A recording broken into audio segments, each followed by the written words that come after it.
আমার একটা জিনিস বুঝে আসতেছে না, আপনি বিরিয়ানি দিলে সমস্যাটা কোথায়? বিরিয়ানি কি মানুষ দেয় না মসজিদে? আপনি শুধু বিরিয়ানির হিসাব করলে তো হবে না, দ্রব্যমূল্যটার দিকে তো চাইতে হবে। বিরিয়ানি আনতে কত লাগে? আমাকে বলতে দেন কাঁচামরিচের দাম, মশলাপাতির দাম, বাজারে যাই আপনি হিসাব করে দেখছেন বিরিয়ানি রানতে কত খরচ হয়।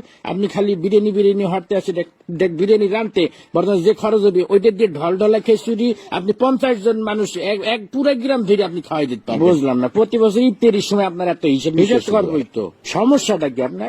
আপনি খালি খাওয়ার হিসাবটাই বুঝলেন, আপনি দ্রব্যমূল্য হিসাবটা বুঝবেন না। আপনি কি মনে হচ্ছেন আমি কি বহুত টাকার মালিক হয়ে গেছি? হ্যাঁ, এখন যত কামাই তত খরচ।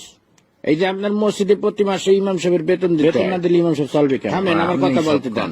আবার এই যে রমজান মাস আইছে, তারাবি পড়াবে, হাদিয়া দিতে হইবে না? আমার খরচ কি কম?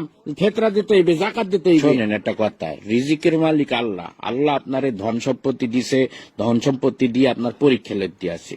এই টাকা পয়সা যখন তখন আল্লাহ লইয়ে যেতে পারে। আপনি এই টাকা পয়সা আপনার জানের সৎকা করবেন, ফেতরা দেবেন। মুসলমান হিসেবে এটা আমাদের সকলের দায়িত্ব। সবাই বয়ান করে বোঝানো যায় না, বুঝছো?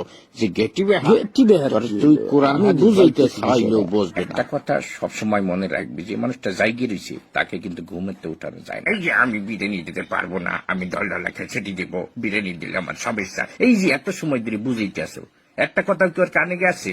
ও শুরুতেই বসতে আছে যে আমি ডলডলা খেয়েছি, আমি বিরিয়ানি। আপনি কতক্ষণ ধরে বুঝাবো আমি? এই টাকা শোন, আমি গত বছর আমি পুরা গ্রাম বইটা আমি বিরিয়ানি খাওয়াইছি না, পুরা গ্রাম কোনো ঝামেলা হয়েছে।